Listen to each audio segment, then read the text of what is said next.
so might as well just stay here for a second. And we'll unpack the Chiefs and the Ravens game a bit later in the episode. But holy hell, dude. Like right now, after what I saw from Baltimore, I'm not even convinced that this is a good football team. I'm not even convinced that this is a good team. It's funny because you so often see paper champions. And we saw what the roster looked like over in Baltimore leading up into the preseason. But that is the worst defense statistically in the NFL. They are letting up close to 33 points per game. We saw this trend last year where they started off slow. They picked it up toward the back half of the season. I'm not sure. Have we completely lost all hope that Baltimore will be able to like rattle off a couple of wins? The Steelers can start to falter and they can still ultimately end up winning this whole thing.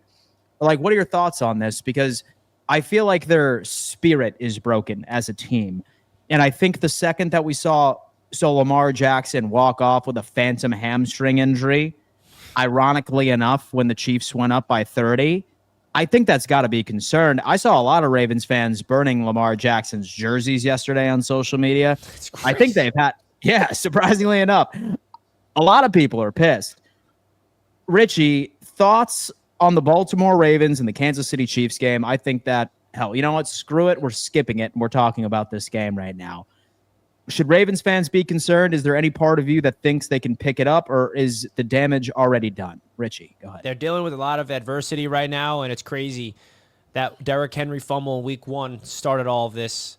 And, this is a team that started slow last year, 1-2. They figured it out. This was a tough game for them to go on the road in Arrowhead. And, I think that this is definitely something that the Ravens are going to have to figure out, now with the Steelers looking as good as they look. So it's going to be a very interesting. I mean, for them to burn Lamar Jackson jerseys, that's ridiculous, dude. That is absolutely ridiculous. The Ravens fans, they're held to a higher standard. So when they see stuff like this, they're definitely going to get pissed off. I heard a lot of people say that they want them to fire Harbaugh, and they're upset that, the coach in Seattle is over there. They wanted him to be their guy long term, McDonald. So I thought that's interesting. But are we just gonna make this game all about how bad the Ravens are, and not that the Chiefs may be back?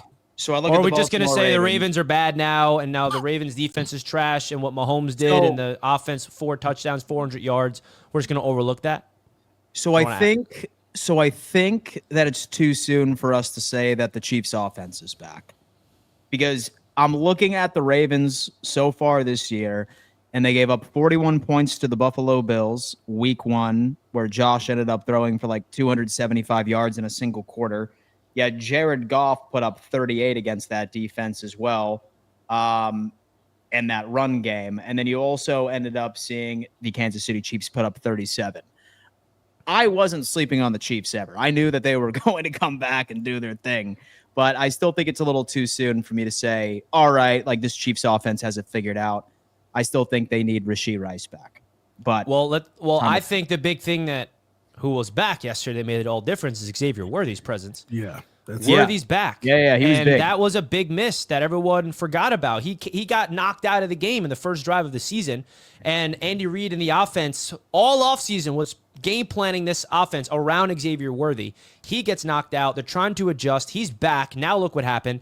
And Rice is coming back. So, dude, I'm sorry, but the Chiefs, they're not going anywhere. I still have them winning the division. And I think that, this is the game that they needed offensively, whether it's against the Ravens or against anybody, for them to put up 37 points, to get their swagger, get their confidence back, get their rhythm back. This is scary that the Chiefs did what they did against the Ravens, because now that they have this new level of confidence and they're all looking at each other like, yeah, all right, now this is our flow state. Mahomes getting 4 passing touchdowns, almost 300 passing yards. He just needed that one game. So this could be something. I'm not going to say they're back to their dominant ways yet. We got to see it consistently.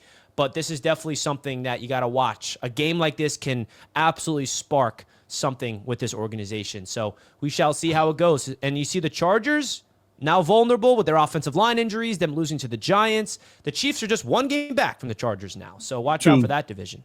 Well, not technically. They have a game over them, yes, the tiebreaker but it's all about their matchup. 1.5. Yeah, with the tiebreaker and everything like that. But it's the Kansas City Chiefs, man. I was refusing to put them as dead. I was manifesting it. Trust me, I was manifesting it. I wanted the Baltimore Ravens win more than I think any grown You man that picked them in doesn't your root for pool, Dad. either I can't team. believe it. I picked them in my survival You pool, had that and much I'm done. confidence in the Ravens being the Chiefs? No, not at all. Like, you just shot me a text well into the third quarter of the 1 o'clock slate, and you're like, Dan, dude, you totally forgot to pick your survivor picks.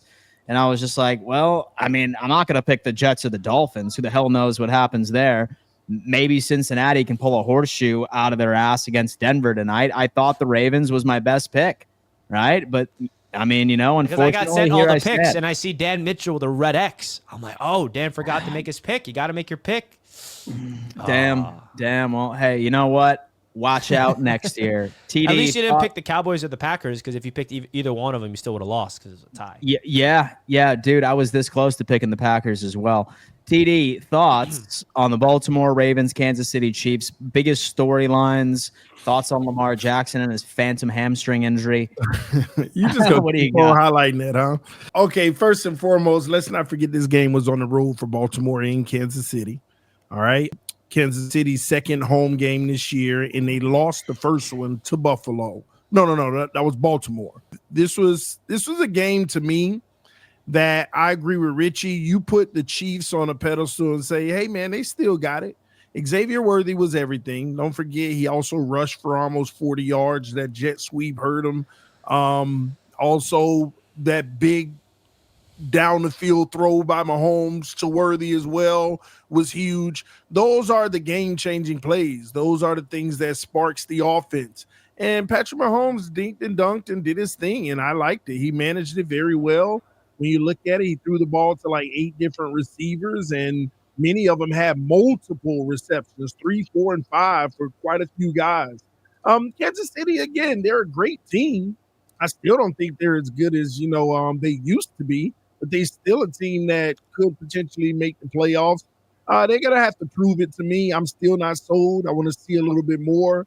But Baltimore will be fine. They're just tripping right now. Everybody's going to be down on Lamar and all of that. But guess what? Here's what's going to happen. The next 8 games for the Baltimore Ravens, they'll more than likely be the favorite in all 8. In all 8. And just going 6-2 in those games alone is going to put them at 7-5, putting them in a position on the back end to make a wild card run or just solidify it if they do even better than that. They'll get their confidence back. They'll get things together. They play teams like the Bears. I know we're high on them, but the Ravens are better. The Texans, the Dolphins, the Browns, the Jets, the Bengals. The only teams that kind of stand in their way, if they even stand in their way, are the Vikings and the Rams, which are winnable games for them as well. So they can easily go on a tear in a run and be just fine. Here's what I'll do.